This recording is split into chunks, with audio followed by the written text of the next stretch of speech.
Hello, everybody. Testing 1, 2, 3. My number one fan's not gonna be here today. I'm so sad. That didn't sound very genuine. I am sad because she's the only one that talks to me, so people talk to me. Oh, I see what was going on. Sorry. Playing around with stuff. I was wondering why it wasn't matching up, but it was because I put another anchor on top of it. Just play around here. Sorry about that. Well, come on. That's it. I think we're good. I think. Okay. Welcome to the Vinci Eye App YouTube channel. I am here to show you how to use the app. Also some tips and tricks on how to draw portraits or any other subjects. I'm just really good. My specialty is portraits with pencil work, but I can do different subjects and different mediums, anything from painting on fabric or glass or wood burning. And if there's something you want me to do that I haven't done before, I will do some studying, and I will at least get you started with what I learn from those. If you want to try the app for free for a year, there is a promo code in the description for the iOS version. If you have an Android, please email me. It's also in the description. Just put Vinci Eye App promo code or whatever so that I know what you want. And then I'll get you your own personal... wait, is this even on? Oh, give me a second. Your own personal code, one-time use code. And another thing is right now we're doing a challenge giveaway where you need to complete 10 out of 20 challenges. This will be on the Facebook group, the Vinci Eye App Facebook group. So you complete 10 out of 20. Send me an email with all your challenges that you've completed by December 1st. And you can win 1 out of 3 cash prizes of $50 US. I don't care if you're from the US or not. As long as you have PayPal, you should be able to receive the cash prize. Also, these challenges are up to interpretation. I am not very picky about exactly what it was meant for you to do. So, yeah. Is there anything else? I don't think there's anything else. So let's get into giving you a little bit of a breakdown of how this app works. So, it is an AR app, like augmented reality tracer, where you can see your reference photo and your drawing at the same time. Let me just play with the opacity here so you can see. You can use classic mode. That is without this little scribbly thing on top. You just have to be sure you don't move your drawing surface or your phone during the tracing, which is good for like really quick and easy sketches. But if you're doing something that takes more than one day or you need to pick up the phone for whatever reason, the AR works really well. So the AR will track an image like this. You can make your own. There's many different versions of it. You can print this off the Vinci Eye App website, or you can ask me to send it to you. This is already pre-calibrated to the app, so makes less chance of any minor warping, and then you can do your own. I don't want to change the anchor, but you can do a scribbly anchor and make it yourself. So, and then when you go into the anchor, you can it will give you a step-by-step on how to do that. But this is what we're using.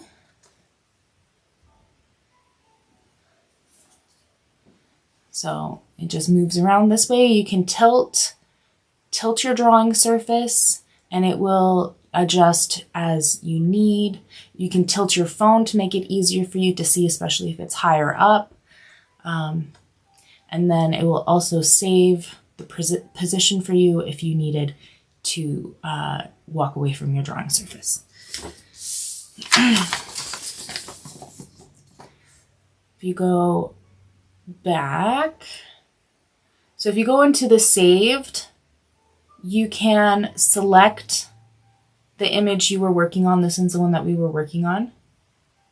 So like this is the main page. You just go into the projects with the bookmark, scroll down to what you were using, press on it, and then it just automatically sets up. Even sets up the last thing you were using. The things that I like to use is the breakdown mode, which is on already, which gives you step-by-step stencils by color value, and you just keep on layering it and getting it darker and darker. Once that is done, I like to use, I'll turn off breakdown mode temporarily here. What I like to do afterwards to get photorealistic artwork is I like to put it on strobe, and then you can zoom in and look at all the little details and get them pretty much 100% accurate if you want to be 100% accurate. That is your personal artistic choice. You can, yeah. The breakdown mode is actually really good for, is also really good for watercolor artists too. But this is the process, just a real quick of what I do. Okay. So now that we're here, we're going to turn off strobe, go down to breakdown mode, turn that on. I like the cutout off, 5 steps, exposure in the center. We're not playing around with it at this moment. And then we press done. So that's what we're doing. We're going to change the opacity of it so we can see where we've shaded in already. Okay, before we get into the drawing, I'm going to show you the tools we're going to be using. So, first is the pencils. The pencils we're going to use. I'm going to tell you what I'm using, and then I'm going to tell you how to pick out color pencils for what you might have. I have a 2H, an HB, 6B, and a 14B. Most, like, to pick your graphite pencils, you get a set of pencils, and you pick the lightest pencil you have. So the lightest pencil will be the largest number with H. And most of them would be like a 4H. That would be that pencil you would choose. And then you want the middle pencil, which is the HB pencil. And then you go from there, line up from 1, 2, 3, 4, 5, 6, 7, like all the way up. Line them up. Pick the darkest pencil you have. So the largest number with B. So most people would be like an 8B for their sets, but I have a darker one here. And then you want something in between the HB and the darkest pencil you got, which would be like, most people would be like a 4B, but I have a larger variety of that, so I have a 6B. Does that make any sense? I don't know if it does. Also, another pencil that would be useful is a mechanical pencil. Nice for very small details like hair, especially the flyaway hair. And then for blending, just a small blending stump, a large blending stump, and toilet paper or tissue paper for larger areas. We are going to use an electric eraser, which is optional, but it's super handy because it gets nice, clean white lines super fast. And then a mono eraser, which is a little bit more control just a little bit more control than the other one. And then a knead eraser. And then other tools that might be useful is either a rounded, it's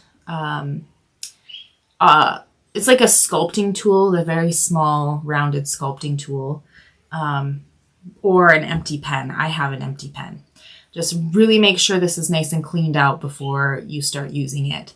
Essentially what you'd use this for is for thicker paper. If you wanted to preserve like a light in the eye, really good for a colored pencil, like a high catch light in the eye, or some white hairs like for whiskers and stuff. And you just press onto the paper, make an indent before you start shading anything, and then it will preserve that area for you. And I think that's it for, well, another thing that's handy to have is a brush. This will prevent you from smudging your work by accident. And then also you want a blank piece of paper to rest your hand on so you don't smudge anything. So now that we've got that down, let's get started.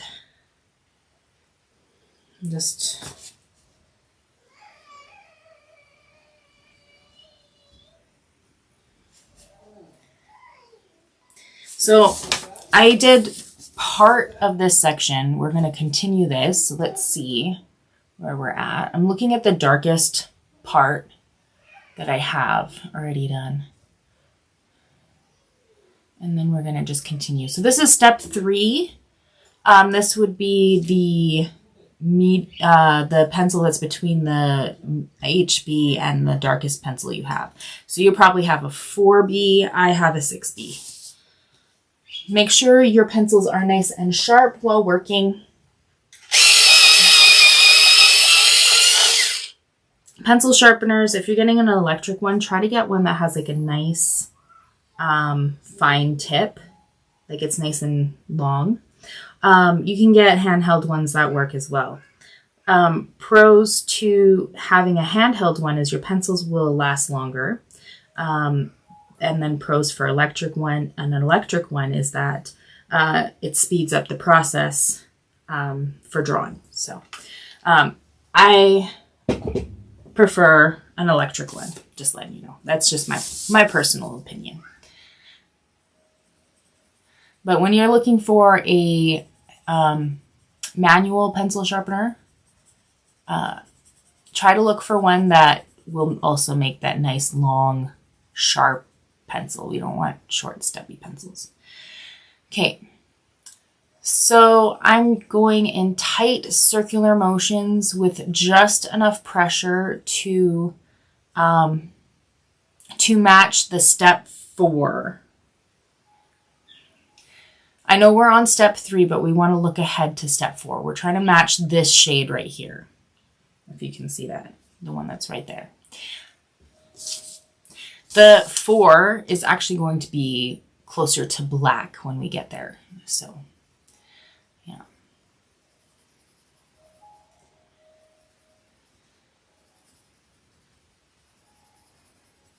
So nice circular motions, using more of the side of the pencil than the tip of the pencil. If you need to get into some finer sections, though, using the tip of the pencil is good because it's a little bit more control.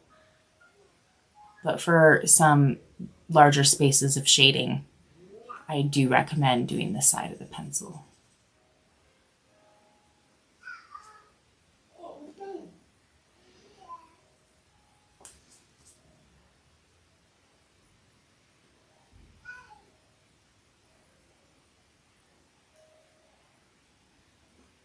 So just nice and tight circular motions.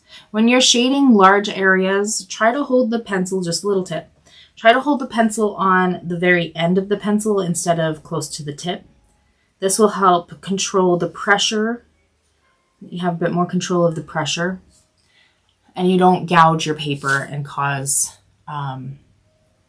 indents by accident, because the indents are kind of, if you're not intentionally trying to do it, it's a little pain. It's a little bit of a pain to do that. I I'm going to go back to a couple of steps here because I just noticed there's a bit of a halo here. So I'm going to fill those in real quick.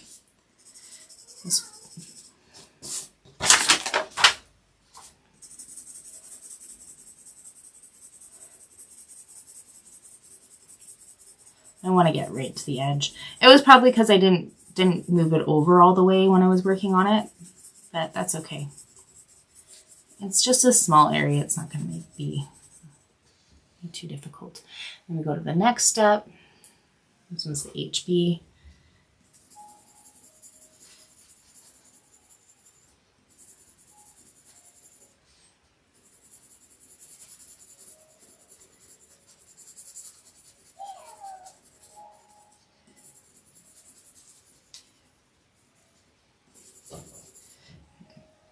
And then we're going back to step 3.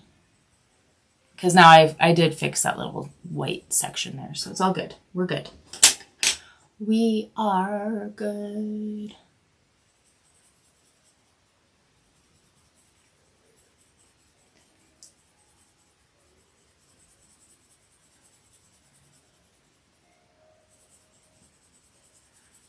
So we're just trying to match as best as we can that shade of the next step, not the current step. Okay, and then now it's time for step 4, which is closer to black, so you can get it nice and dark. It doesn't have to be completely black at this stage. We will add more to it later, but you want to get it nice and dark.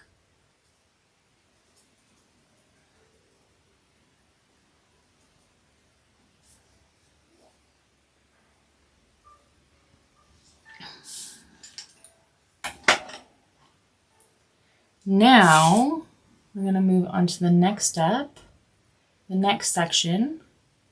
I'm actually going to close the tool so I can see the rest of it. There we go.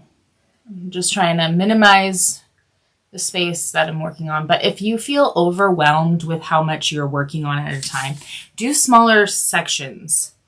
And just focus on one section at a time. It makes big projects a lot less daunting. I just find that it doesn't freak me out too much if I just focus on one little bit at a time. Okay, so we're on step 1. We're going to try to match the shade of step 2 using the hardest pencil you have, which is the lightest pencil. So it'd be like the largest number you have in your set with the number H, or no, the letter H, sorry.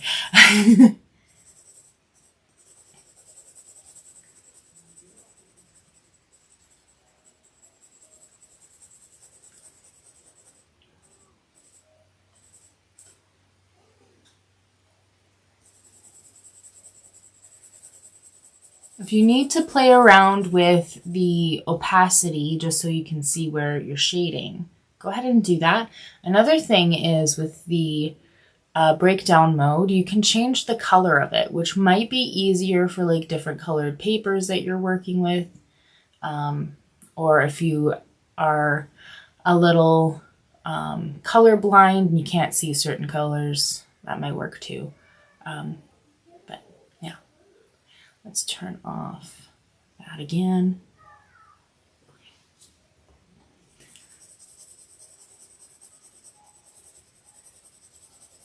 So again, we're using the side of the pencil, holding the very end of the pencil to help make more even pressure throughout.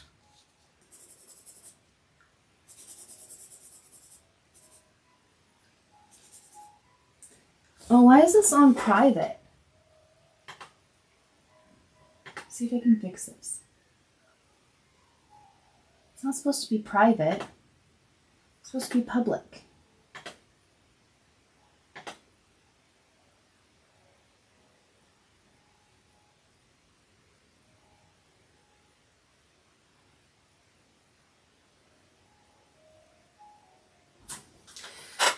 Okay, let me just check this out for a second because for some reason it was on private and it's not supposed to be on private.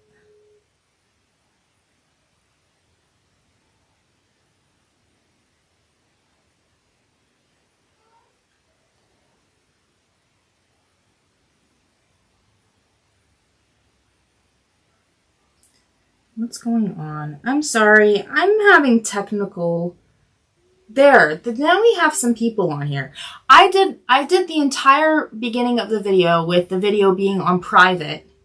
And I didn't even realize it. So please rewind to like after the... You can either go back to the beginning and watch it from the beginning and yeah. Or just follow along for now with this current live video and go back and watch the first bit. I don't know why it was doing that.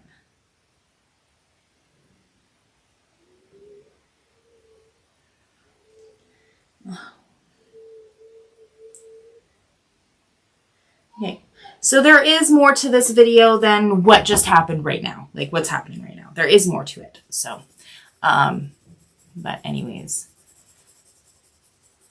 I'm so sorry, guys. I'm so sorry. Okay, so what we're doing right now is we are using the hardest pencil you've got, which is will look like the lightest pencil. When you're picking out the lightest pencil, say you have an art set, pencil set, you want to have the largest number with the letter H. Mine is 2H, but yours will probably be like 4H, depending on the set you're having.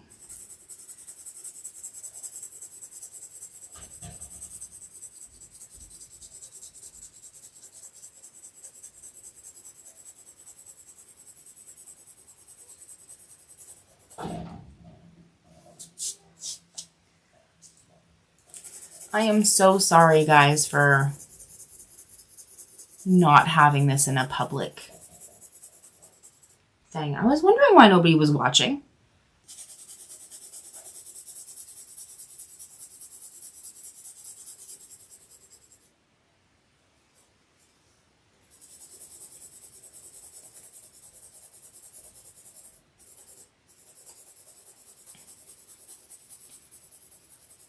So yeah, this time right now, since I'm working on this, you guys kind of already have an idea on what I'm doing. So we're on step 1, but we're trying to match the shade of step 2. And then we'll just do the same thing over and over again. So you can go ahead and rewind to the beginning of the video and then come back to the current one if you want.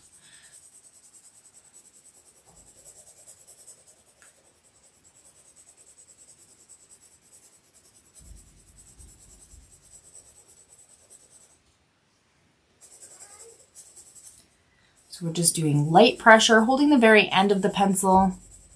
Circular motions, try to do them nice and tight if possible. This is just like the basics, like the base of the finished work. Like this is going to be pretty rough, so just trust the process, okay?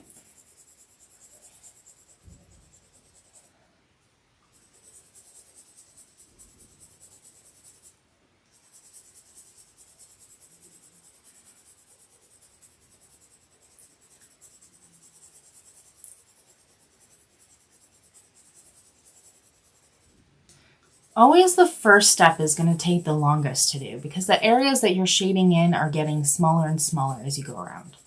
So, yeah.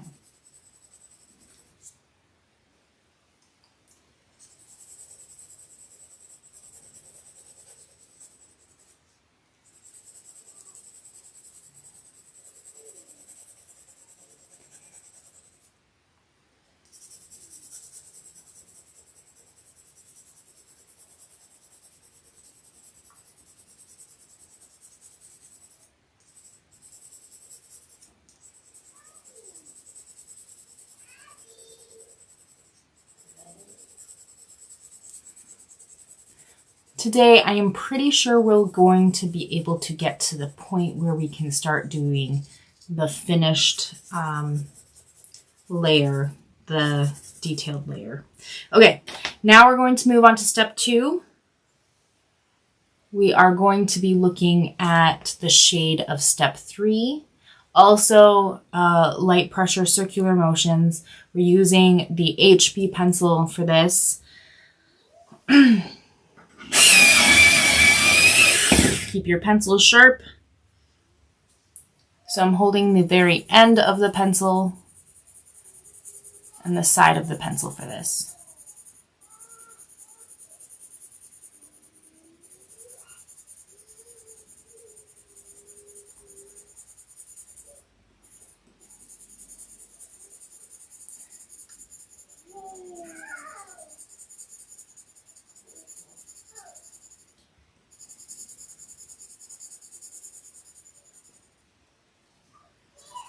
So just a heads up for December.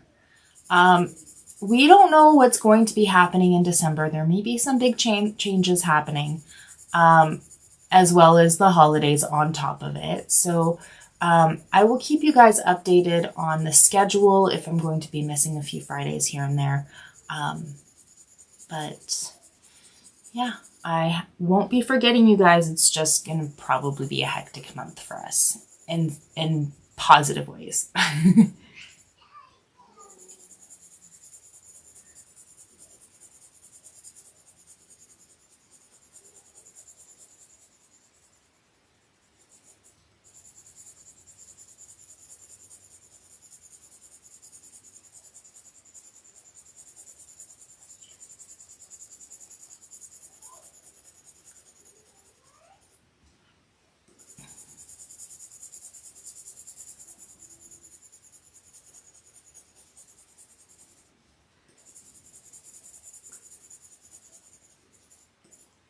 The schedules, if you're ever wanting to know, keep up to date if I'm going live or not, please join the Facebook group, the Vinci Eye Apps group.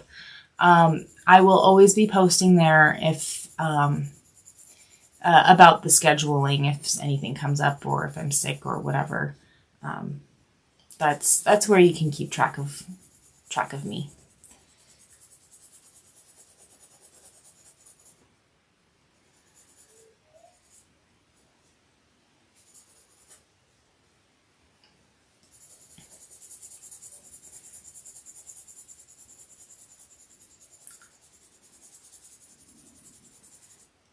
Do you guys see how soft these pencil strokes look? You don't see very sharp lines. I don't know if you can see it.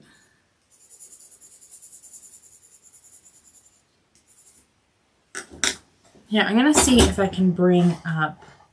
Oh no, I'm not gonna play around with that right now. I was gonna bring out another camera, but I'd have to tear stuff apart to get to it. So I'm not going to bother with it.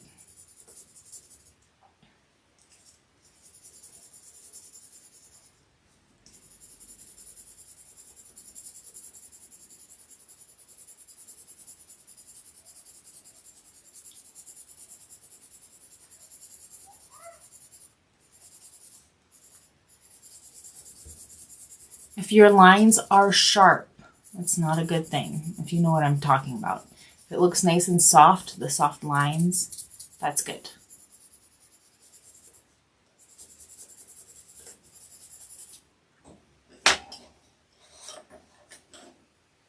Okay, now we're going into step 3, but we are working on the, we're working on step 3, but we're looking at the shade of step 4. We're trying to match that.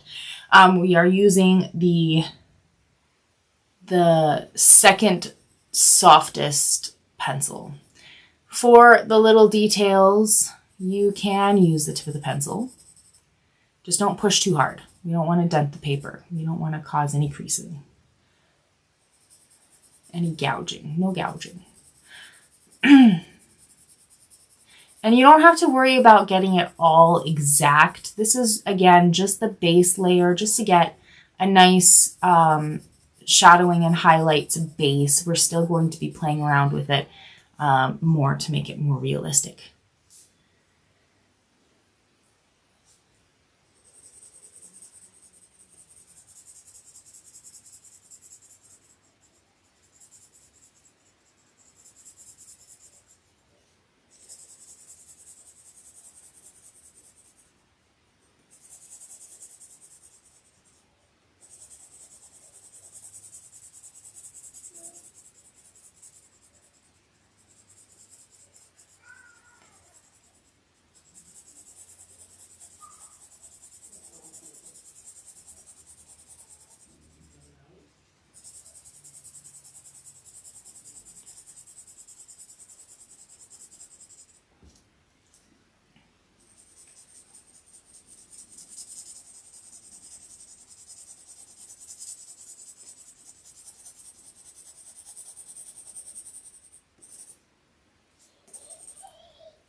If you guys have any questions during the live, please be my guest to chat with me. I can see the chat box, so, or if you have questions after the live video and you're watching this replay, go ahead and comment in the comments section, because I do check the comments almost daily.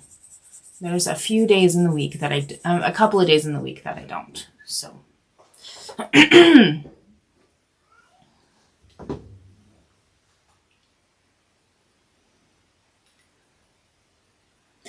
Oh, darn it.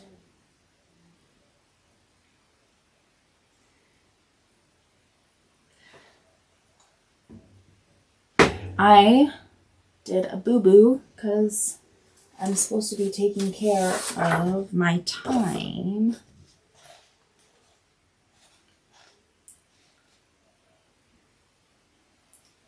Sorry, yeah. Just give me a minute. I'll get back. Just need to write a note before I forget.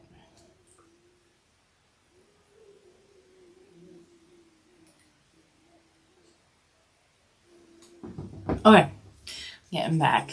We're working on step 3 and we're trying to match the shade of step 4 as best as we can.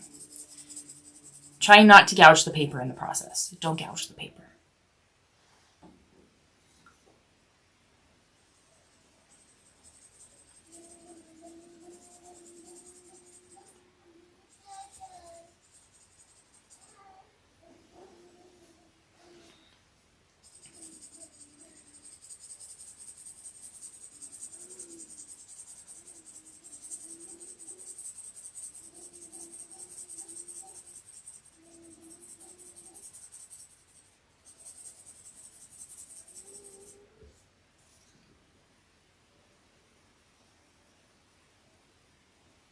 Okay, now we're working on the 4th step, getting closer to more black. Just get it nice and dark. Don't worry about it getting exactly black at this point. We are going to use the side of the pencil, holding further back on the pencil to help soften up those lines a bit so it's easier to blend together.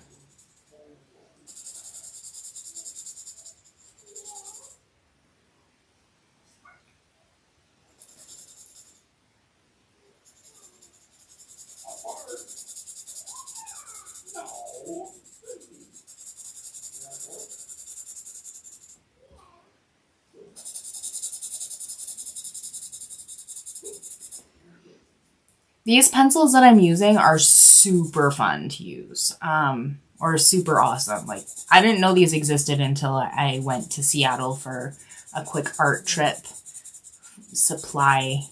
art supply expo thing. I don't know exactly what the title or category it would go under, but these pencils are matte.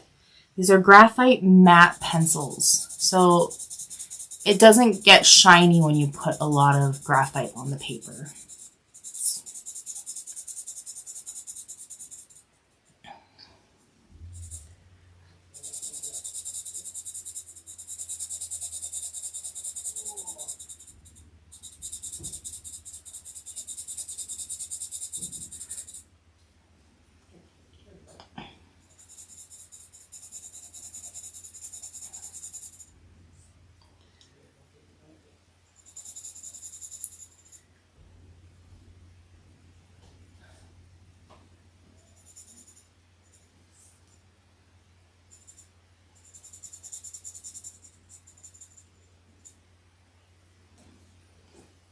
Okay, now we are moving over to doing the next section, and we're just repeating the process. So we're using the lightest pencil we have. Mine is a 2H. Yours is probably going to be a 4H. Just light pressure, circular motions, and using the side of the pencil instead of the tip, trying to prevent any gouging.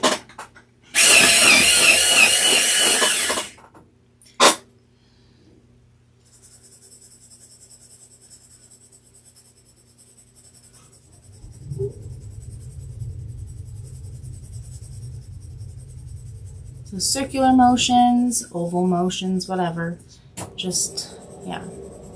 The reason why we do circular motions is that when we blend it out, we don't get those streaky lines that comes from just going back and forth. I know it kind of looks like I'm going back and forth, but I am moving it up and down too. So it's more of an oval than a circle, but yeah.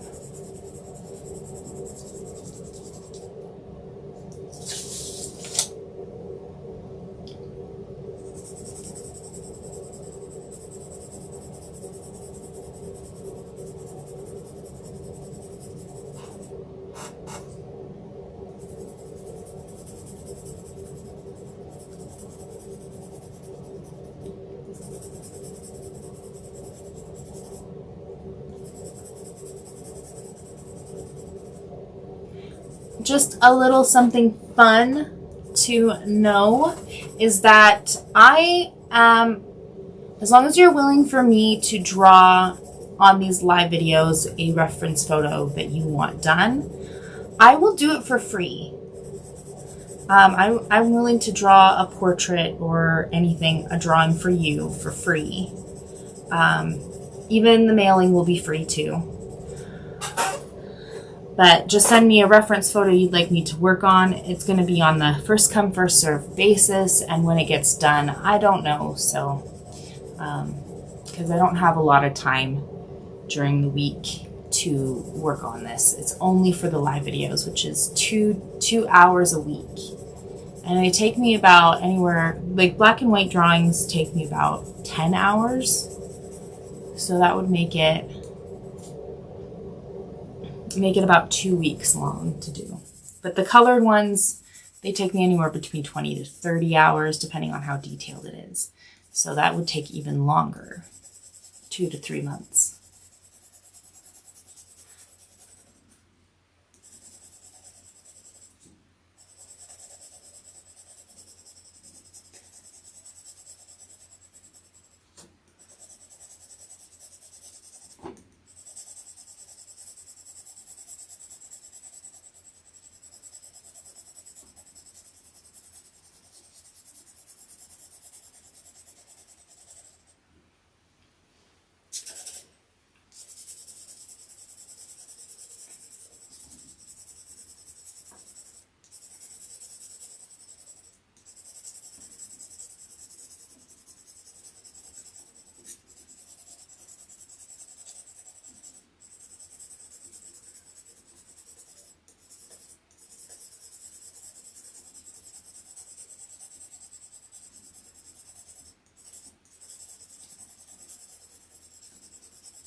Okay, now that we're done this step, we're going to work on the next step, step 2. But we're going to match it to the shade of step 3. We're using the medium pencil, which is the HB pencil. Again, circular motions using the side of the pencil instead of the tip of the pencil, keeping your pencil sharp too. You want to keep your pencil sharp. And then we're also holding the pencil on the end instead of the tip. This helps. Makes nice soft lines and helps you with consistent pressure. So that, yeah, you don't get random darker spots that aren't meant to be there. So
Okay, I do have a request for next drawing we're going to do. We are going to be drawing a cat in colored pencil. But if you guys have any suggestions for different mediums or current, like the color, like any mediums and any subjects, just let me know. If you have a reference photo you want me to draw, I'm accepting those too. It doesn't cost anything for me to draw on the live videos. So, yeah, you get free art if that's what you want. I'm thinking about giving away some of my portraits and drawings that I've done for this live, if that interests you guys.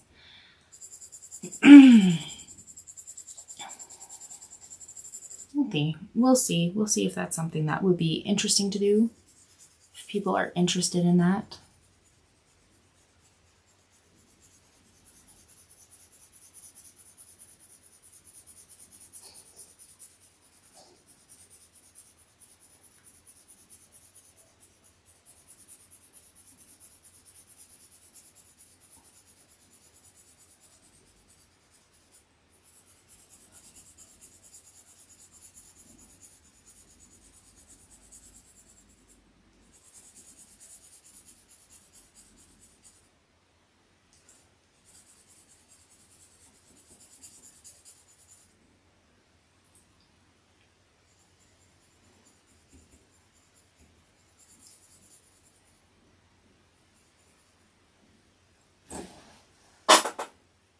Never used the app. Looks difficult. Have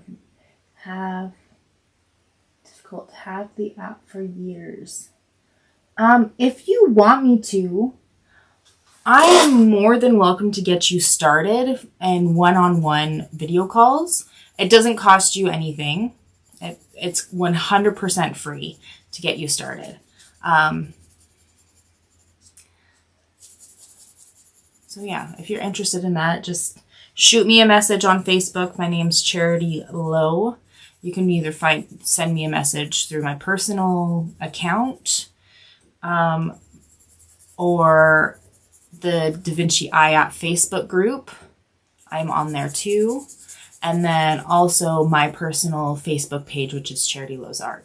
But I am more than happy to help you out, help you get started one-on-one video calls.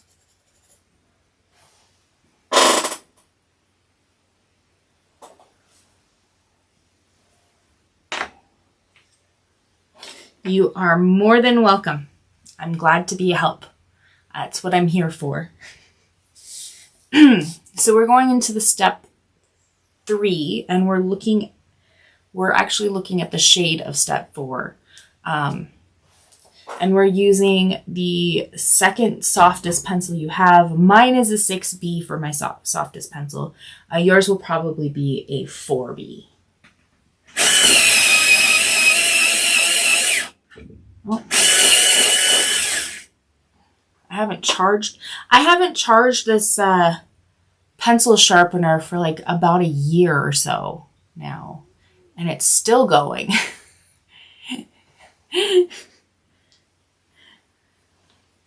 And I draw a lot, so I don't understand why it's not dead yet. Okay, so I'm using tight circular motions, especially for those fine details. I can kind of use more of the tip of the pencil for the smaller areas, but when you're doing the bigger areas, try to use the side of the pencil.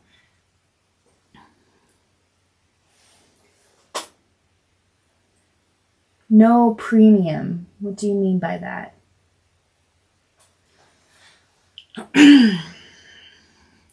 Is that you don't have the premium, you have like the free version? Is that what you're saying? Because these ones, the reference photos are available on the app through my account, which is charitylowsart on the app if you have an iOS. Or if you don't have an iOS, you can find the reference photos in the features in the Vinci Eye App's Facebook group, or you can find it on my Facebook page, which is Charity Lowsart, also in the features. So if you want to draw along with me, go back and watch old videos and do it step by step with me, then you're more than welcome to do that. It's all there. The only thing is if you don't have an iOS, like if you don't have the premium iOS, you won't be able to. Oh no, never mind.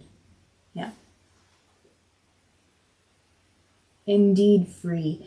You know what? I have promo codes that you can use to get the app for free for a year, like the full version of the app. The iOS is in the description, or the Android, you need to email me and I will give you your one-time use promo code. For some reason, it will only let you use a promo code once. So.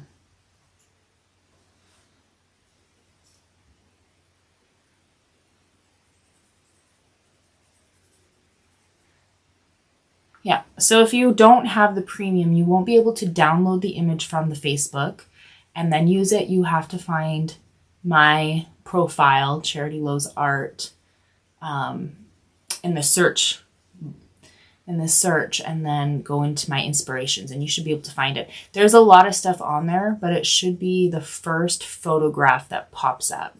I do a lot of stencils there that are free to use for everybody.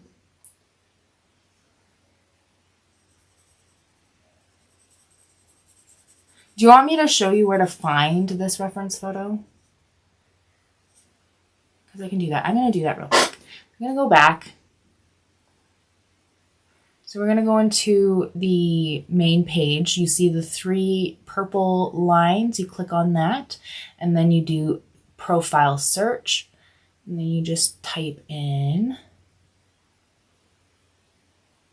Charity Lowsart. You press that and then you go into my inspirations and then you click on the image. You click on the image or like the little photo icon at the bottom. You touch that and then you go into draw this and then it will give you your options. I'm using AR mode.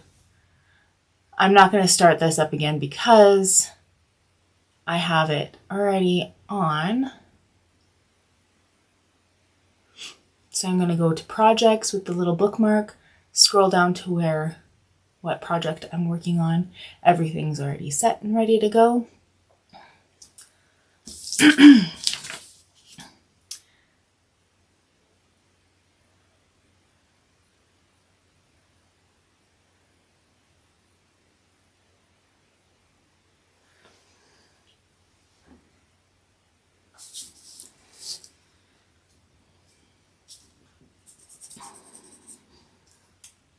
I want to quickly go through, actually I'll do that after the break. I will show you some stuff about the app after we have a lunch break.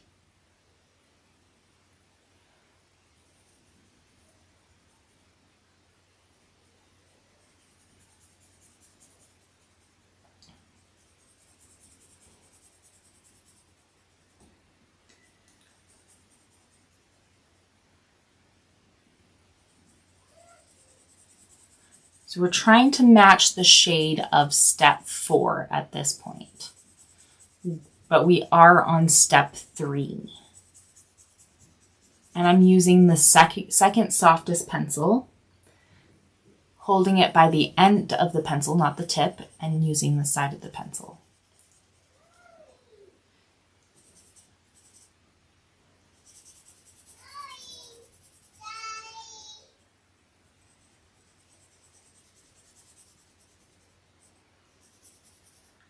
If you accidentally get out of the little areas that are colored, don't worry about it. This is just the first step of drawing photorealistic. This is just to get down the shadows, get the depths of the shadows started, but we are going to do some more details later. So if you don't like the way it's looking right now, don't worry, it is going to get better. Just trust the process. This is my process.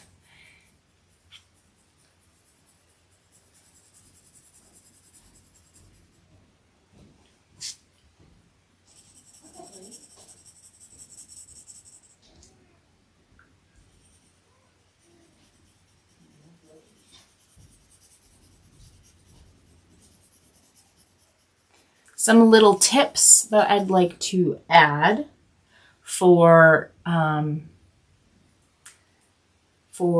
using this app is when you're using the AR mode, I recommend getting a giant clipboard that you can tape your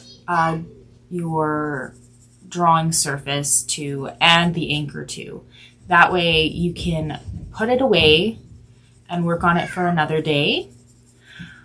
Or you can move it around to make it more comfortable for you to, like, make it more comfortable for your arm, your hand movements. So like if I turn this around, and as long as the anchor is still can be seen by the camera, you can turn this around and work on it if that makes it more comfortable for you.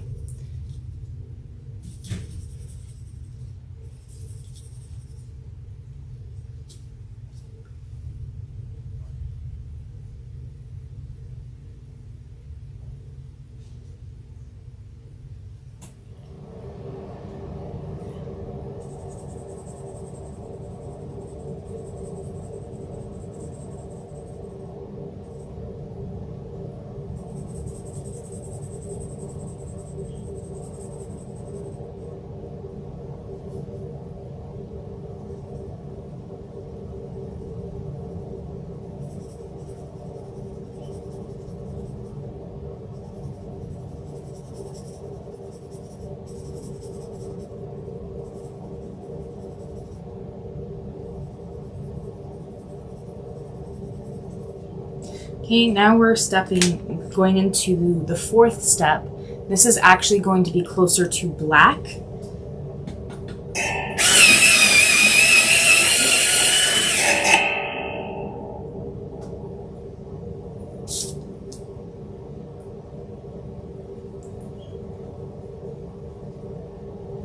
We're doing tight circular motions. We can use the tip of the pencil for this part because the areas are so small. You don't have to worry about getting every single little detail because again, this is just the first step to doing a photorealistic portrait. This is just, the first priming, I guess. We're doing some priming. I'm just kidding. I don't know. I'm just making up stuff.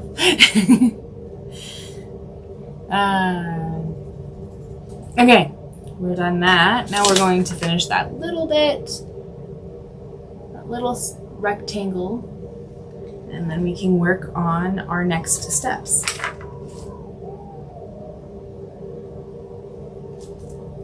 Okay, so we're using the hardest pencil we have, which is probably going to be a 2H for you, or not a 2H, a 4H for you. Mine's a 2H. We're doing some light pressure, circular motions, and we're trying to get to the same shade as step 2, not step 1.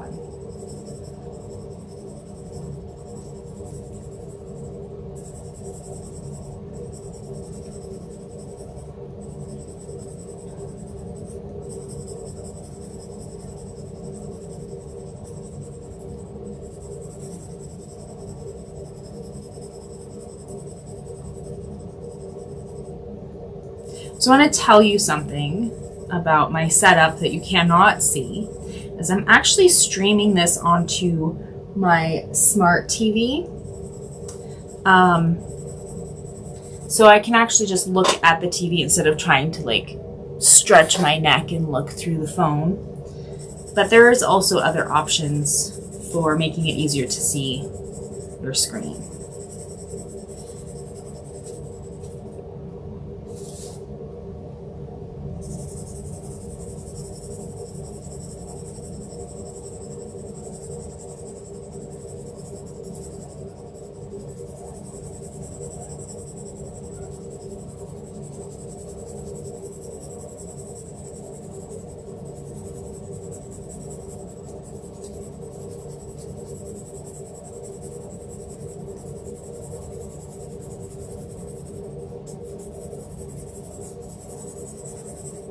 Okay, now step 2, trying to match the shade of step 3.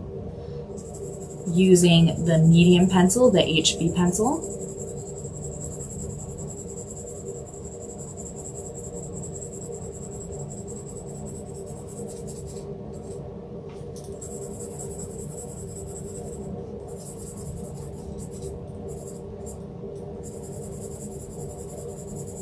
Again, we're just using the side of the pencil, holding the pencil at the end instead of the tip.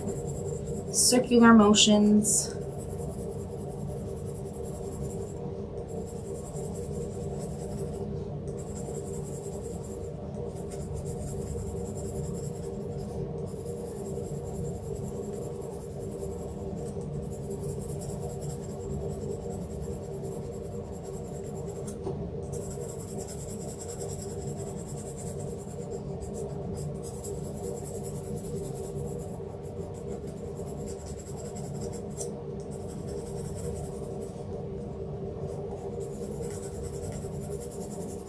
Okay, we're done that step.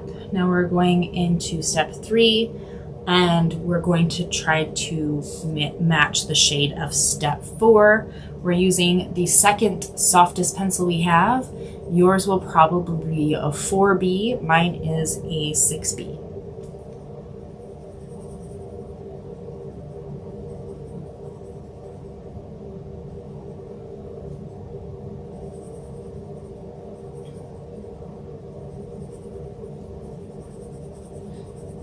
And if you can, try to use the side of the pencil instead of the tip, but this is such a small area, you might need to be a little bit more on the tip.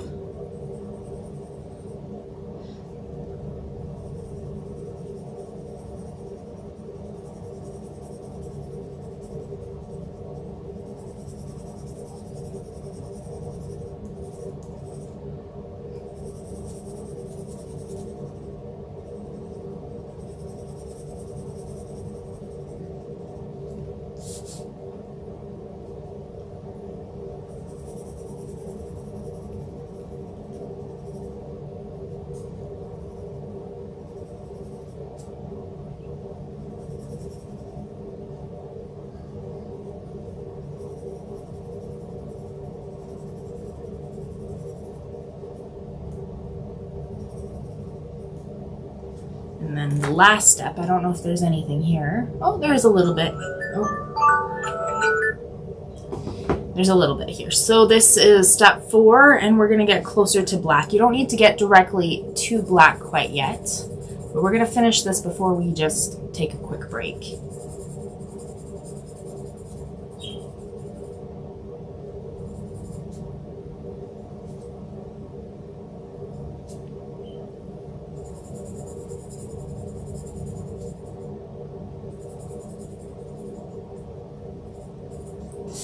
Okay.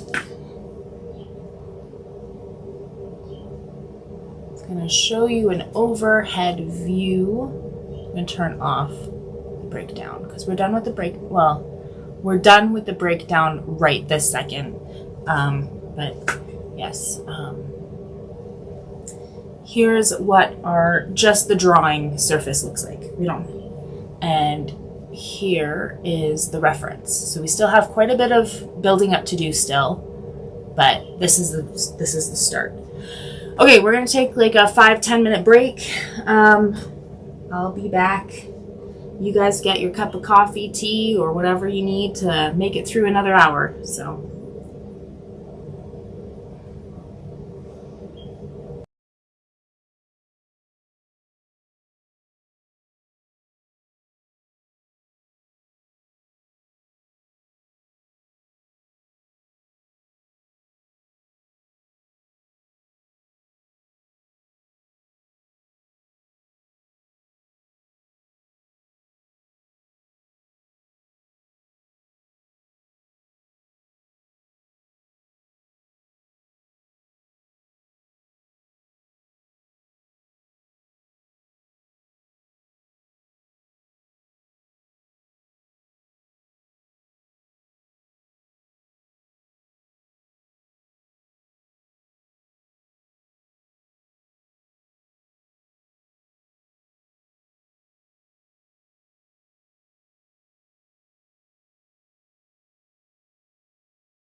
Okay.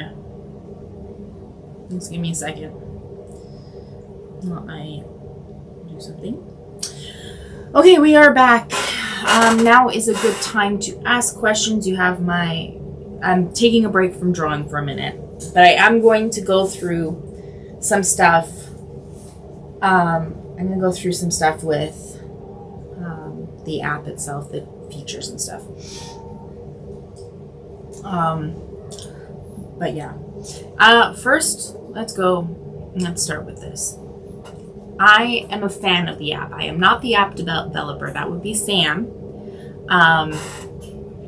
But yeah, I'm one of the biggest fans of the app. If you want to try the app for free for a year, there is a promo code at the bottom of the description. That promo code's for iOS. I do have promo codes for Androids. Just email me. That email is still in the description, and I will give you your own personal one-time use code for the Android. If you want to draw along with me, it is posted within the iOS app through my profile, which is charitylowsart. So you just need to search that up and go into my inspirations, and you should find it. It's also posted on the Vinci Eye App's Facebook group in the featured posts, as well as my personal Facebook page, charitylowsart, in the featured posts as well, if you want to draw along with me. We are currently doing a challenge giveaway on the Facebook group. I have posted 20 different challenges that you can do, but you only need to do 10 to enter the draw. And also each challenge is up to interpretation. So I'm not picky about it. It's just something fun, something to make your creativity kind of work, get some exercise. But for the giveaway, you have a chance to win 1 out of 3 $50 US dollars as the prize. It is totally randomized, so your chances are pretty high to getting it, and it needs to be done before the beginning of next month.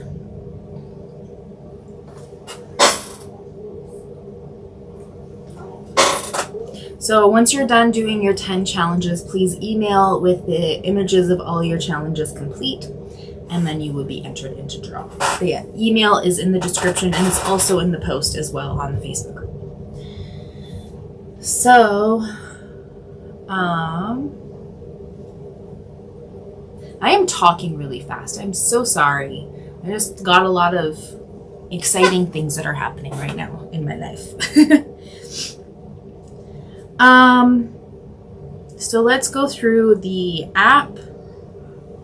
I'm going to go all the way back to the main page. So to find my profile or somebody else's profile, you go search profiles, and then you type it in, CHARITY, charitylowsart. Go into inspiration, and then there is the reference image. You click on that. Then you click on the little photo icon at the bottom, and then you press draw this. You could also add your finished drawing afterwards to the bottom of it, so you can see all the different types of artists out there. All the other inspirations, like the stencils and stuff, are 100% free to use. You can use it for your own crafting projects. You can sell it if you want, as long as you don't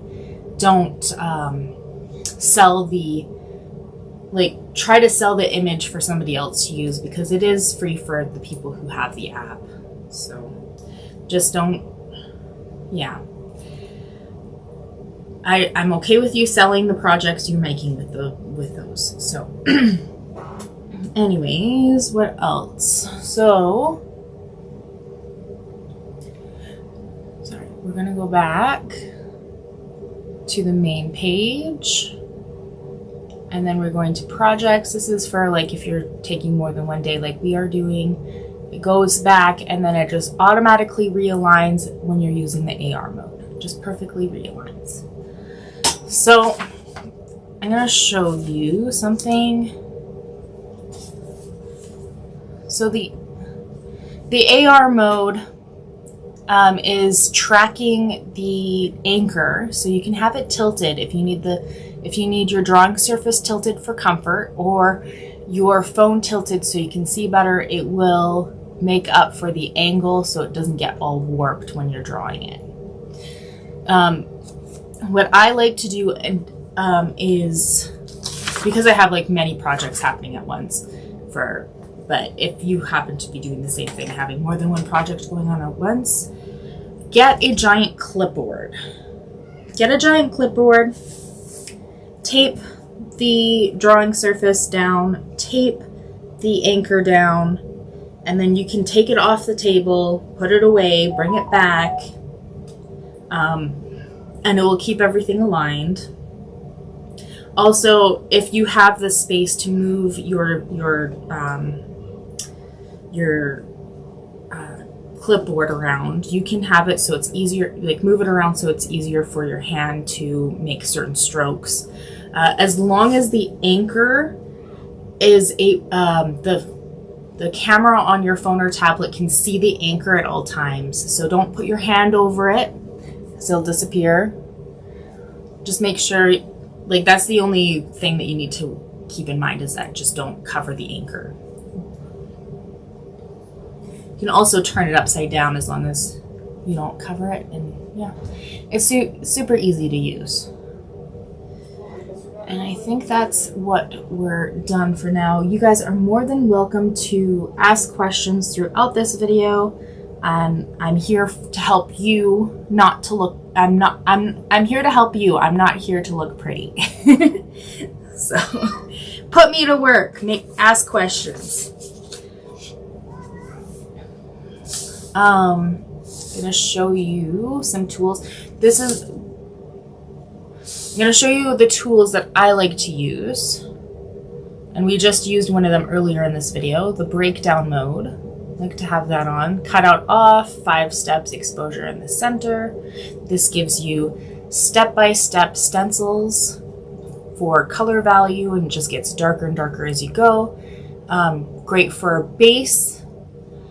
And then after you're done the base, and you get something like this, then we can go into strobe, turn on the strobe, increase the opacity to the fullest, and then you essentially play spot the difference, and you just make those adjustments. You can zoom into the fine details. It will stay perfectly aligned. Just work on one little part at a time. So that's another thing that I like about this app. There was another thing I was going to do, but I can't remember what it was. You can do time-lapse videos with this as well. You just press the record and then start record. There's some filters you can play around with. If you want to, like, there's a reverse color filter, so if you want to do something kind of fun and unique, you could do that.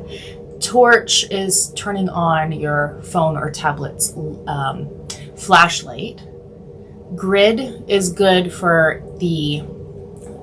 what I like about the grid is it's great for the classic mode, so you can square off the image. I love the strobe. And then AR is just the anchor stuff, which is, if you need to make a new anchor, then that's where you want to go. Or you can just move out of this. Or you can just print off from the website this anchor, and it will be automatically calibrated, perfectly flat, no warping. That's a fairly new thing, which I'm very happy to have. Yeah, so I'm going to turn down the opacity here. It's time for the next steps.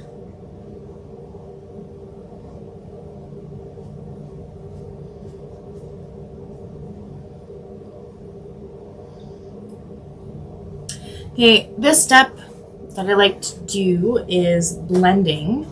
I like to try to keep the white untouched, work from the lightest areas to the darkest areas. And I'm using toilet paper for this.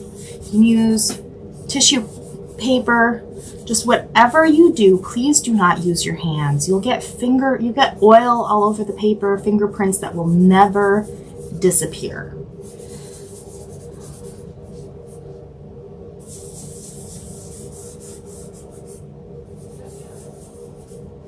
So do your best not to touch your drawing surface, especially when using graphite and charcoal. Because the fingerprints just will not go away and it's super annoying. This will look really messy, but trust the process. Please trust the process. So nice big circular motions just to get that on there.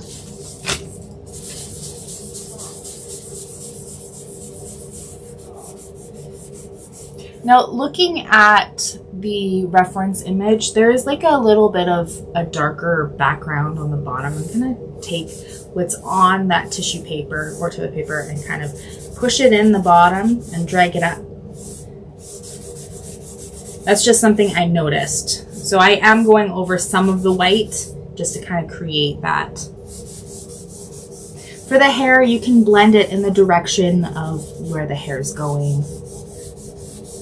Just up and down. And then for the face, I like to go more in circular motions.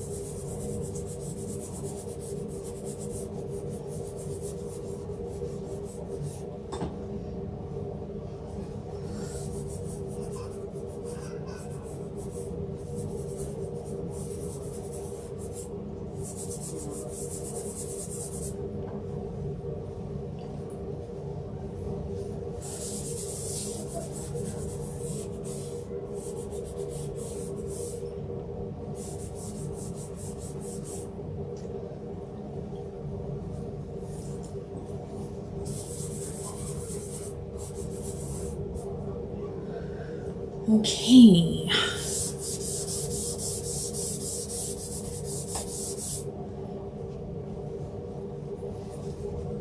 Just softening up the eyes now, just a little bit. I think that's blended in. It looks a little blotchy. It does. But again, trust the process. We are going back into using the breakdown mode again, but this is for the lightest lights and the darkest darks. So I'm going to increase the steps to as high as it can go. Increase the exposure. You can leave the exposure as the same if you want. It's not a big deal. It's not going to make that much of a difference, but we are going to look for the darkest areas, which is right in the hair. So I'm going to just drag my paper around to kind of see if I can find any other red or other colored areas. So it's just in the hair there.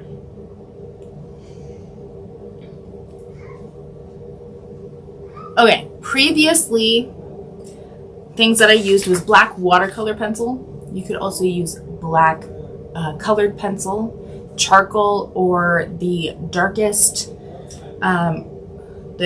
graph that you have. And I think I'm going to try to be as one medium as possible. So I'm using the darkest graphite pencil I have. I'm gonna play with the opacity here, just to lighten it up just a bit so I can see. Okay. So we can put quite a bit of pressure on here. This is all gonna be blended out and just blended into the rest of it later. It won't stick out like a sore thumb when you're done, but you want to get those really, really dark areas. This is the time when you definitely make the areas black. You want to have some really nice contrast.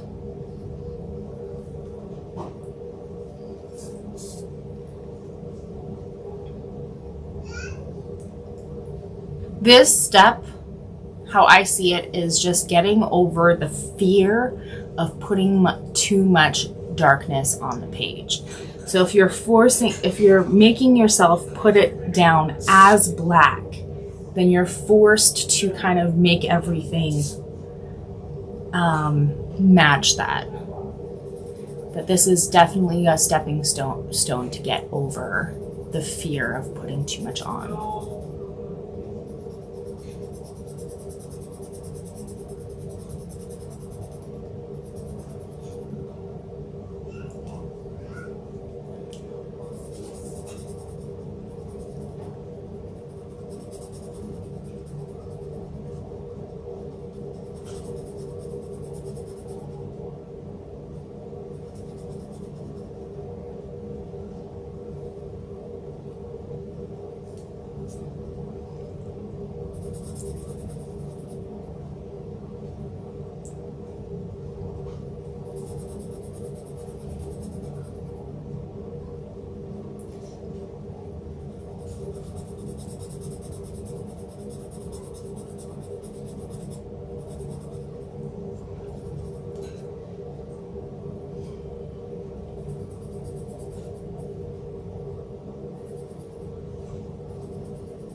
Get nice and solid black.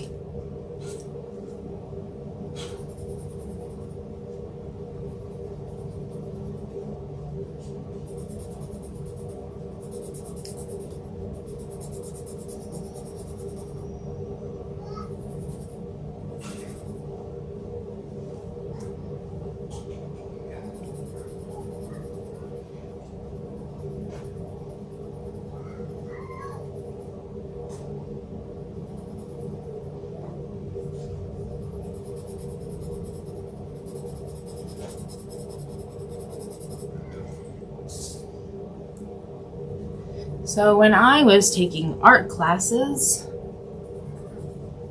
my art teacher said a good portrait, a good realistic drawing, you need black and white and at least 3 shades of gray.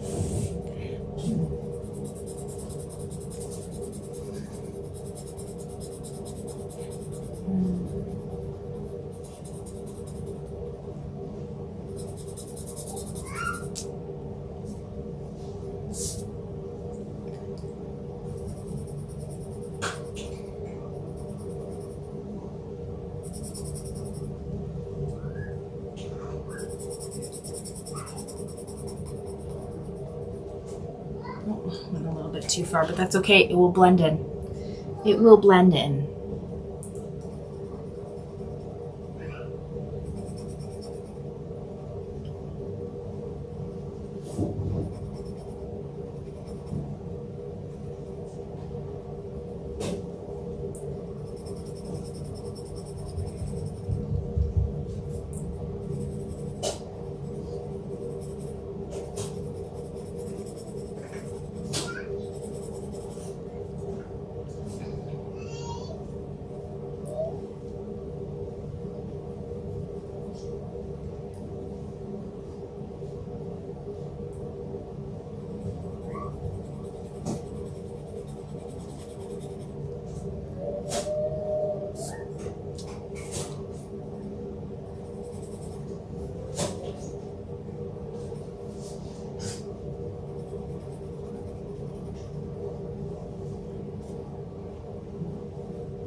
more. I think that's it.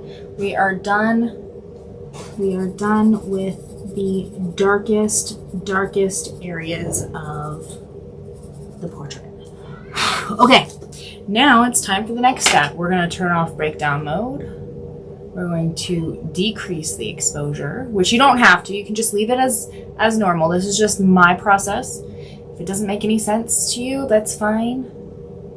We are now looking for the lightest light. So as soon as we start seeing empty spaces, then we can work on that. But I think we need a little bit more than just that for the whitest lights. So I'm gonna go do one more step, maybe 2 more steps.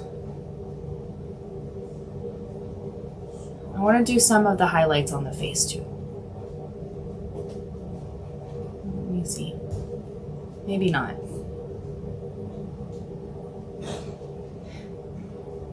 Yeah, this is what I want to do. I want to do this. I want to have some highlights on the face. Not too worried about the background or the shirt. I'm going to do the shirt. I'm not going to do the rest of the background. The background I can work on a little later. I'm going to take my mono eraser and just erase some of that, because there is some graphite on there from when I dragged whatever was on the toilet paper or tissue paper and dragging it up. So there is still some there's still some on there.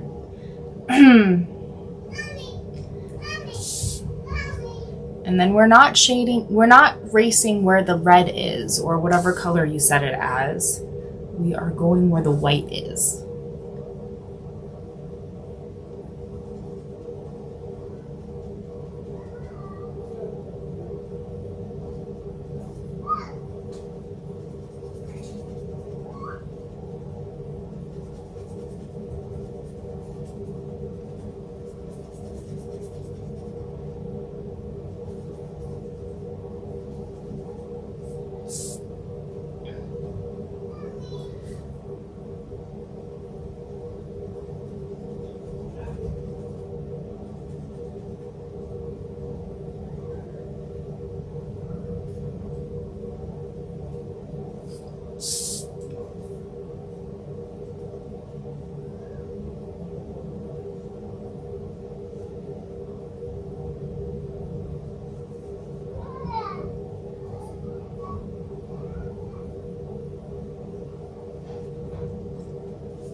Now you can definitely simplify this process to what works for you. You don't have to do exactly what I do. I am just here to show you my process and give you my tips. Okay, now we're going to turn off breakdown mode and we're going to go to strobe. And now we're playing spot the difference. Turn up the opacity to the fullest. You can adjust the speed if you'd like. And we're gonna do one little section at a time. So if you want to do smaller sections, that's good. If you're okay with doing larger sections, that's fine. You just find the middle ground. We might do it a little bit closer. So yes, I am going to go through all of it from corner to corner, even though the background is white. Going to be using, I'm going to start with the second softest pencil. So that would be a 4B for most people. It might be a 6B. It depends on the pencil set you have or what pencils you have. And now we are going to add those details. You can use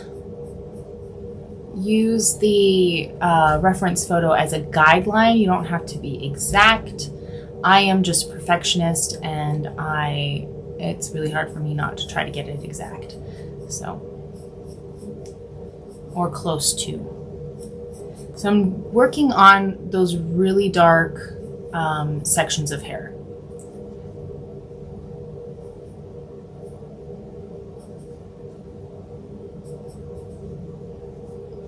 And we're just going to slowly build it up. You can use this to help you see the differences in shading too. So if you see it getting darker or lighter when it flashes, then you know what to do. Make sure you have nice, good lighting for this, because if you have poor lighting, your drawing is going to seem a lot darker than it actually is.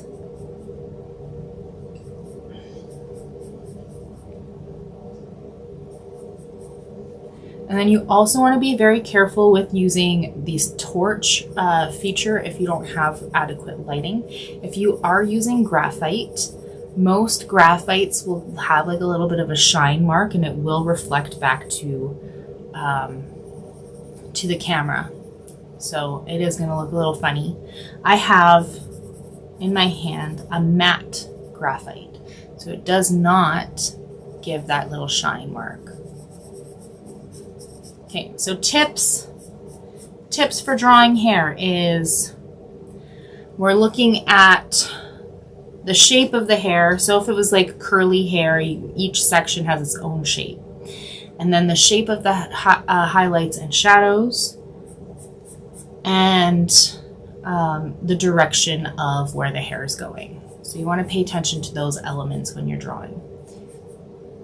Also, tips are when you're doing strands of hair, it doesn't matter if you start from the top to the bottom or the bottom to the top. Make sure it's one stroke, you lift up the pencil and you do another stroke.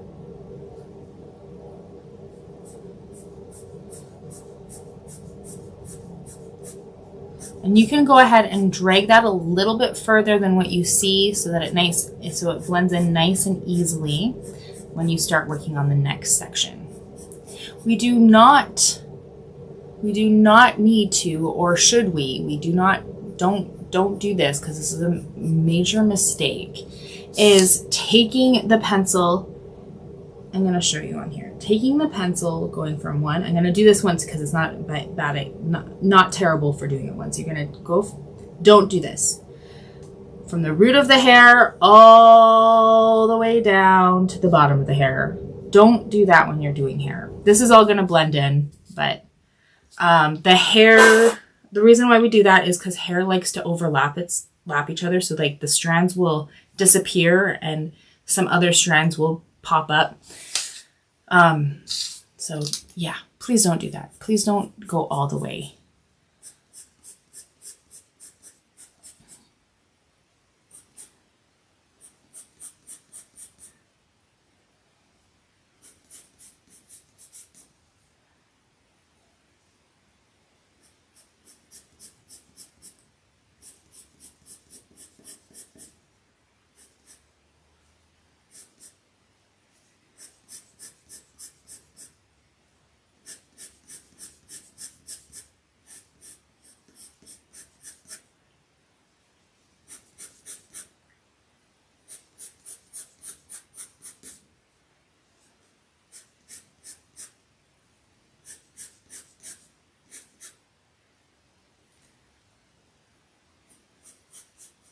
Don't have to worry about the flyaways quite yet. We'll use the mechanical eraser for that.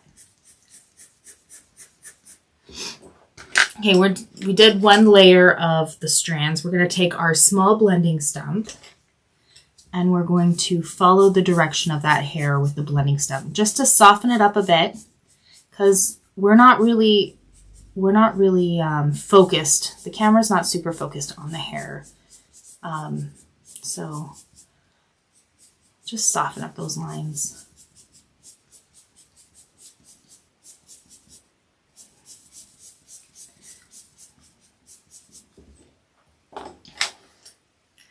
I'm going to take the medium pencil I'm just going to build up a little bit more, but not in super dark for these little sections here.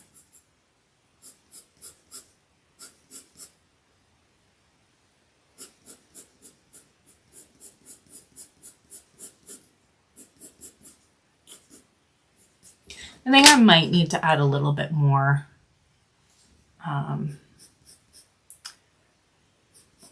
just get it a little darker in some areas. Because I don't think they're quite dark enough according to what I'm seeing with the strobe on the TV here. Yes, I'm streaming on the TV. It makes it easier for me to see what's going on.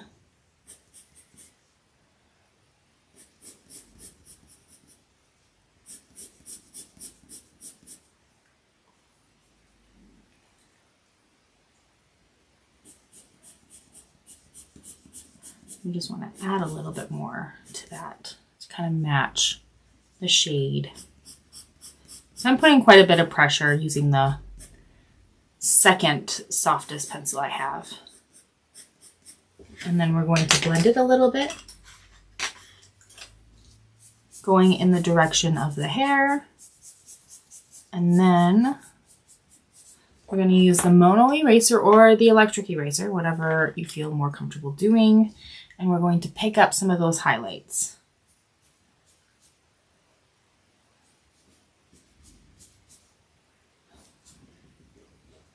And I'm going to pick some up that space, the little bit of background that's poking through the top part of the hair here. There we go.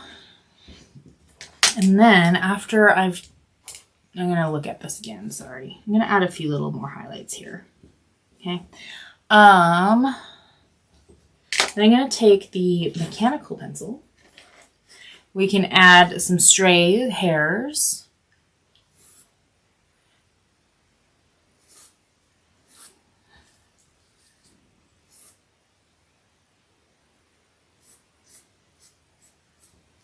They're a little dark, so I'm going to just take the knead eraser and just push into the paper and lift it up a bit because they are quite dark. Just want them slightly there, just to give it more of a realistic look.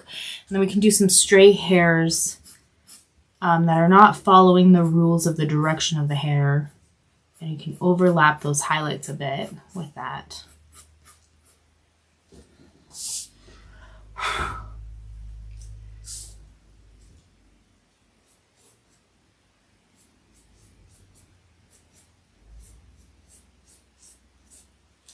So I think that looks good. Oh, the brush. The brush helps better than blowing on the paper. And now we're going to move on to the next section. So I'm just dragging it across. And I'm going to use the second softest pencil I have. Where did it go? I don't know. Oh, it's right there. Okay. And we're going to add... Okay, so the shape of the hair for the different sections. There's this shape right here where the hair meets the hairline. So I'm going to kind of lightly trace that out. And then there's it's like the hair that goes over. I don't know how to explain it. And then we want to focus on the direction of the hair. So this part right here goes up but slightly curved towards the left. So I'm going to just draw a few lines there, and then the top part goes from the center of the head downwards to the left. So we can just add a few just to kind of show us the direction. And then also we want to focus on the shapes of the shadows and the highlights. So I'm taking that medium, like the second darkest pencil, and I'm working on creating those shadows and highlight shapes.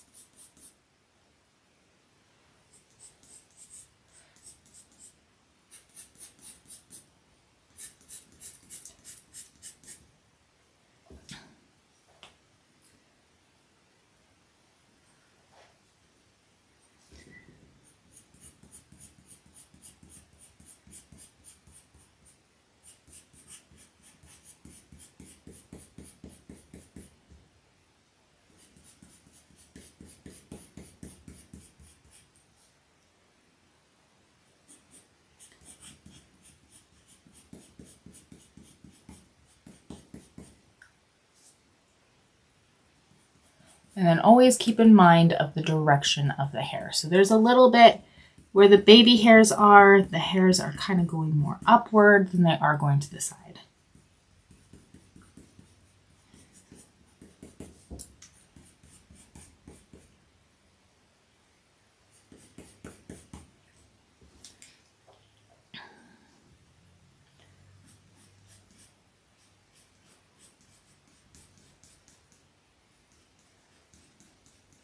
This section right here might be a little tricky because this is kind of overlapping. We are overlapping the little girl's hair as well as the mother's hair. So,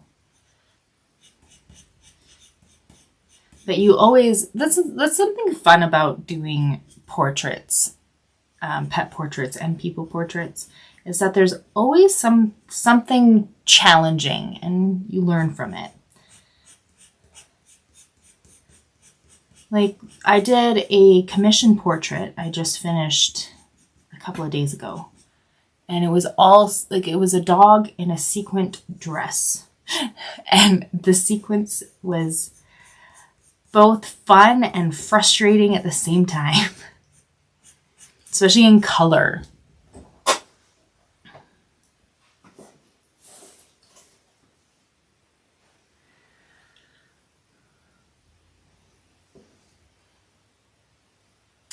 Okay, so now that we've got that, we are just going to focus on the hair for now, and then we'll work on the forehead in a minute. So now we can add some of those darker lines that are just going a little bit further than the basic shapes, if that makes any sense. Kind of overlapping the highlighted areas. We can work on those.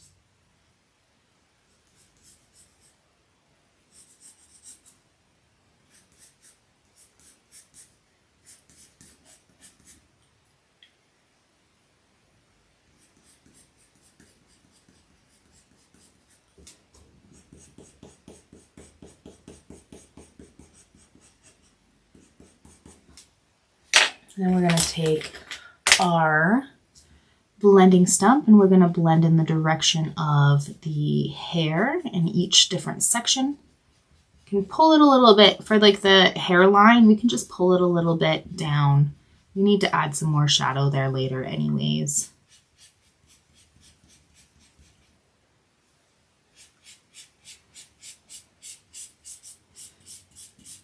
So just go in the direction of the hair. We don't want to lose the lines. We just want to soften them up a little bit.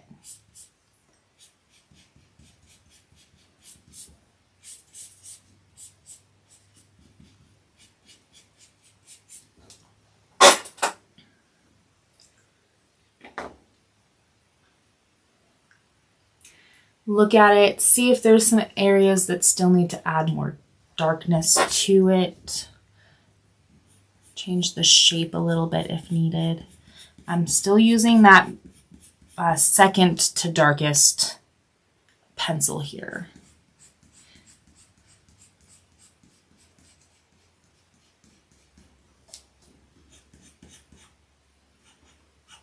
So that would be a 4B for most people.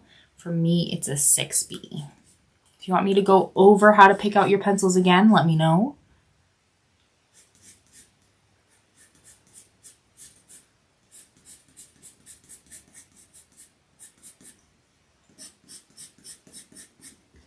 And then I'm going to blend it out again. Just softening up the lines by going in the direction of the hair instead of fighting against it. We're just softening it up. Okay, and then we're going to take our mono eraser. We're going to go into those highlights now. So we're drawing, but backwards. We're taking away. We are taking away from those graphite lines.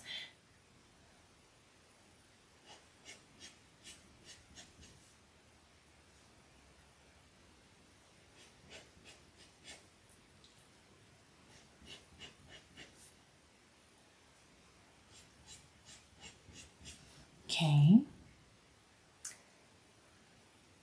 Now, because this is pretty dark in this area, I'm actually going to use the electric eraser for this, because there's some stray hairs from the little girl that are lighter than the dark hair. The dark hair. So I'm just going to add a few little stray hairs that are overlapping using that. So it picks it up really good. And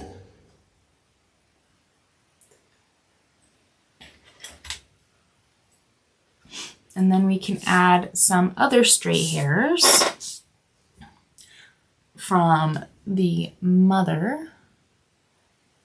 And so kind of flick some up, curve them back in, like little bumps and stuff.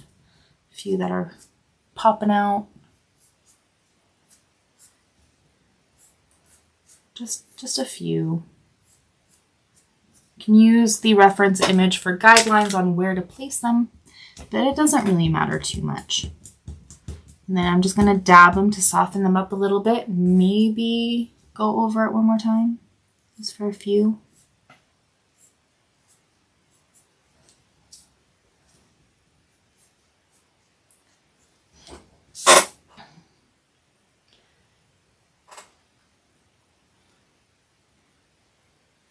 Okay, I want to work on the shadow just underneath the hairline here. So I'm going to take the medium pencil, the HB pencil, and I'm going to do circular motions for this. We might add a few lines here and there, but we're going to do some circular motions to try to match that shadow there.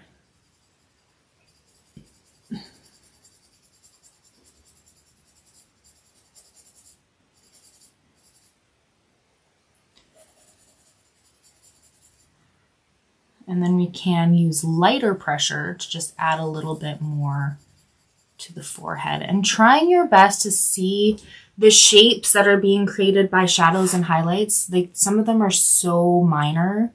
They are there, but it's just a little extra training of the eye. And that comes with practice. You'll be able to see those little minor differences the more you practice.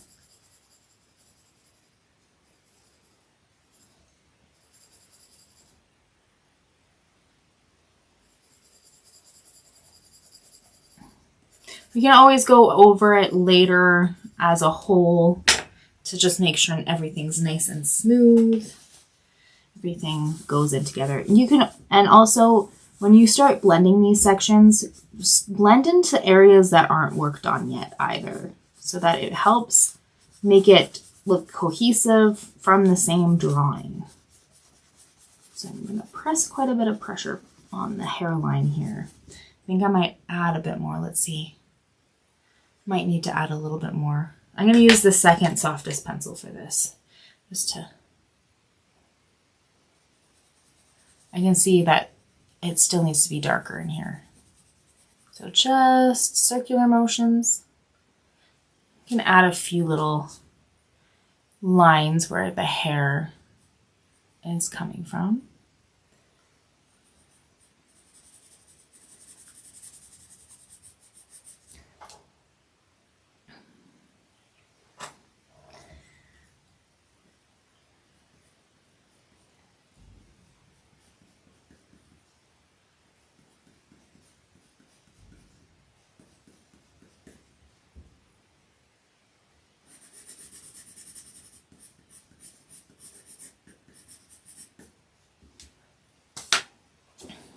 And using that tissue paper or toilet paper and blending it again.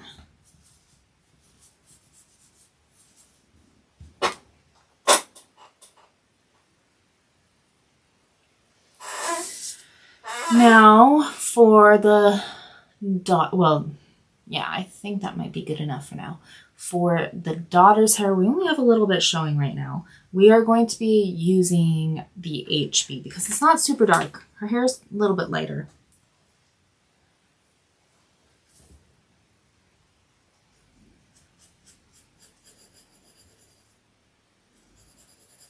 And just focusing on where those darker sections are.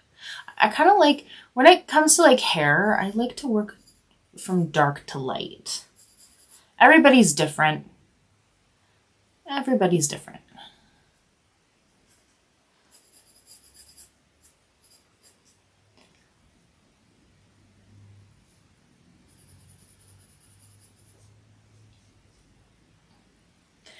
Now, it is kind of difficult to see the difference between the daughter's head and the mother's head, especially on the forehead.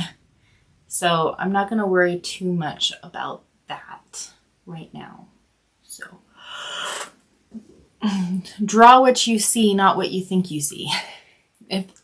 It's something you need to learn, and it's a very hard thing to learn. So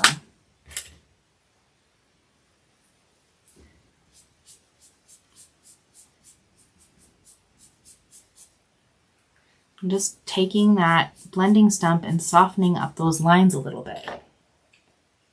And then I'm going to go in with the mono eraser and get some of those highlighted stripes.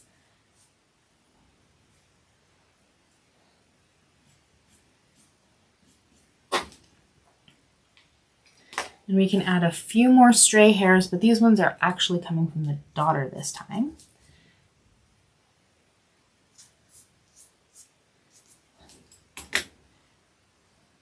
I think they call them wisps.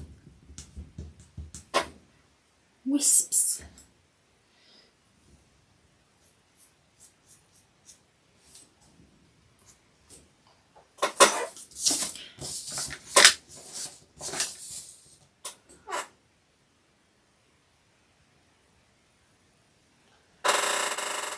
I think I still want to use the medium pencil, which is the HB pencil, and work on those darker sections. They're not as dark as the mother's. It isn't as dark.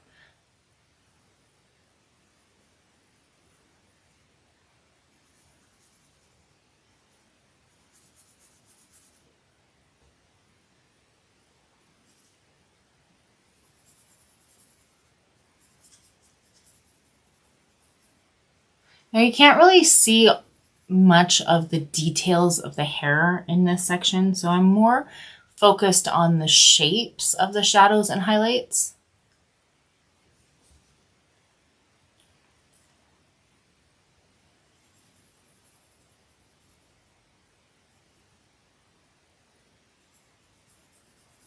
So a little bit more pressure for the darker areas, a little less pressure for places that are just a bit lighter. Or change the pencil depending on how dark it is or how light.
The one thing that I find difficult when learning how to draw, when I was learning how to draw, was finding a method that works best for me.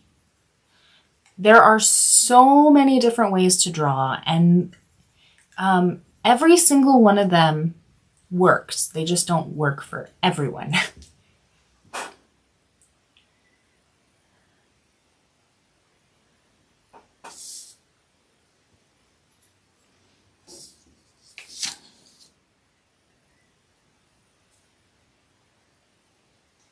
I want to check something real quick.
Okay, I'm getting distracted. I need to work. Sorry. I'm going to work. I only have a few minutes anyways, and then I can check something else.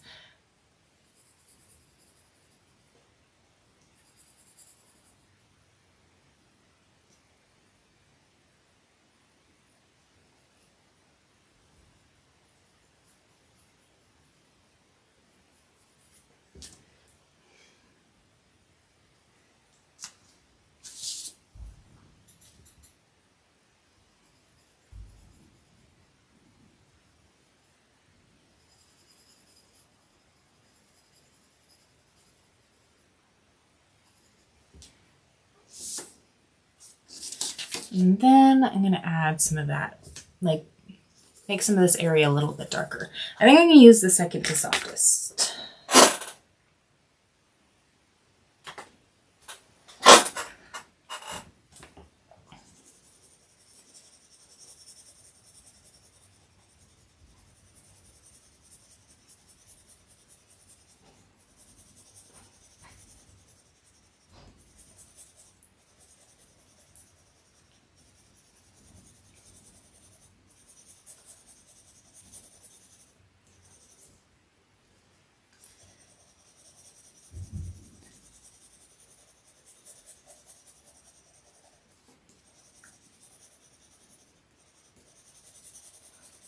So I'm just using the side of the pencil, doing circular motions, because we want this to look nice and smooth when we're done.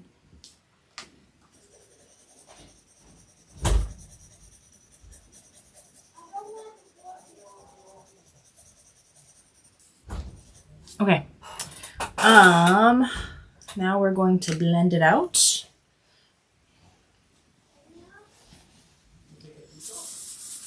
Just using circular motions. And we're still going to be working on this a little bit more.